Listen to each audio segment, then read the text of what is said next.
Hi all, welcome to Blasters Arena. ISLുമായി ബന്ധപ്പെട്ട പ്രശ്നങ്ങൾ പരിഹരിക്കാൻ വേണ്ടി കേന്ദ്ര കായിക മന്ത്രാലയം ഇന്ന് ഒരു മാരത്തൺ മീറ്റിംഗ് സംഘടിപ്പിച്ചിരുന്നു. അതായത് എല്ലാ പാർട്ടികളെയും ഉൾക്കൊള്ളിച്ചുകൊണ്ടുള്ള ഒരു വലിയ മീറ്റിംഗ് ആയിരുന്നു ഇന്ന് സംഘടിപ്പിച്ചിരുന്നത്. ഈ മീറ്റിംഗിൽ എന്താണ് സംഭവിച്ചിട്ടുള്ളത്? ഇതുമായി ബന്ധപ്പെട്ട ചില അപ്ഡേറ്റുകൾ നമുക്ക് ലഭിച്ചിട്ടുണ്ട്. മാർക്കസ് മെർഗുലാവോ പറഞ്ഞത് ഇങ്ങനെയാണ്: ഇന്നത്തെ മീറ്റിംഗിൽ അടിയന്തരമായി കൊണ്ടുള്ള പരിഹാരങ്ങൾ ഒന്നും എടുത്തിട്ടില്ല എന്നാണ് മാർക്കസ് മെർഗുലാവോ നൽകിയിട്ടുള്ള അപ്ഡേറ്റ്. അതായത് പ്രധാനപ്പെട്ട കാര്യങ്ങളൊന്നും സംഭവിച്ചിട്ടില്ല, വളരെ അടിയന്തരമായി കൊണ്ടുള്ള സൊല്യൂഷനുകൾ ഒന്നും തന്നെ ഉണ്ടായിട്ടില്ല എന്നാണ് മാർക്കസ് മെർഗുലാവോ പറഞ്ഞിട്ടുള്ളത്.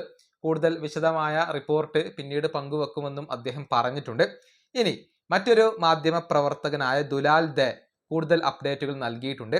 അദ്ദേഹം നൽകിയ അപ്ഡേറ്റുകൾ വിശദമായി കൊണ്ട് നമുക്കൊന്ന് പരിശോധിക്കാം. രാവിലെ നടന്ന യോഗത്തിൽ കായിക മന്ത്രി പങ്കെടുത്തിട്ടില്ല. എന്നാൽ ISL ക്ലബ്ബുകൾ ആഗ്രഹിക്കുന്നത് അവർ തന്നെ സ്വന്തമായി ലീഗ് നടത്തിക്കൊണ്ട് പോകണം എന്നാണ്.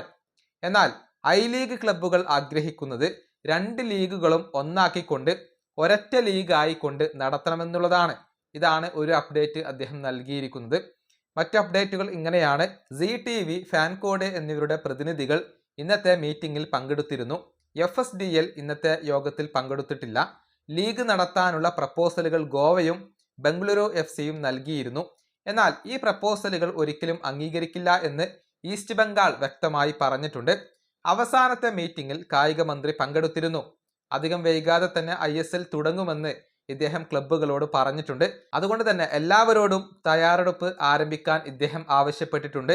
ഇത് എങ്ങനെയാണ് സംഘടിപ്പിക്കുക എന്ന കാര്യത്തിൽ കേന്ദ്ര ഗവൺമെന്റ് സുപ്രീം കോടതിക്ക് മുന്നിൽ വ്യക്തത നൽകുമെന്നും ഇപ്പോൾ കായിക മന്ത്രി മൻസുഖ് മാണ്ഡവ്യ അറിയിച്ചിട്ടുണ്ട്. ഇത്രയും അപ്ഡേറ്റുകളാണ് ദുലാൽ ദേ നൽകിയിട്ടുള്ളത്. അതായത് ISL ക്ലബ്ബുകൾ അവർ തന്നെ ഈ ഒരു ലീഗ് നടത്തിക്കൊണ്ടു പോകാനുള്ള ആഗ്രഹം പ്രകടിപ്പിച്ചിട്ടുണ്ട് എന്നാണ് ഇവർ റിപ്പോർട്ട് ചെയ്തിട്ടുള്ളത്. പക്ഷേ ഈസ്റ്റ് ബംഗാൾ അതിനോട് എതിർപ്പ് പ്രകടിപ്പിച്ചിട്ടുണ്ട്. I-ലീഗ് ക്ലബ്ബുകളാവട്ടെ ഈ രണ്ട് ലീഗുകളെയും ഒന്നിപ്പിച്ചുകൊണ്ട് ഒരൊറ്റ ലീഗ് ആയിക്കൊണ്ട് മുന്നോട്ട് കൊണ്ടുപോകാനാണ് ആഗ്രഹിക്കുന്നത് എന്നൊക്കെയാണ് ഇദ്ദേഹം പറഞ്ഞിട്ടുള്ളത്. പക്ഷേ ക്ലബ്ബുകൾക്ക് കായിക മന്ത്രി ഒരു ഉറപ്പ് നൽകിയിട്ടുണ്ട്. അധികം വൈകാതെ തന്നെ ISL നടക്കും എന്ന ഒരു ഉറപ്പ് കായിക മന്ത്രി ക്ലബ്ബുകൾക്ക് നൽകി എന്നുകൂടി അറിയാൻ സാധിക്കുന്നുണ്ട്. ഈ വീഡിയോയുടെ അവസാനിപ്പിക്കുന്നു. അടുത്തൊരു വീണ്ടും കാണാം.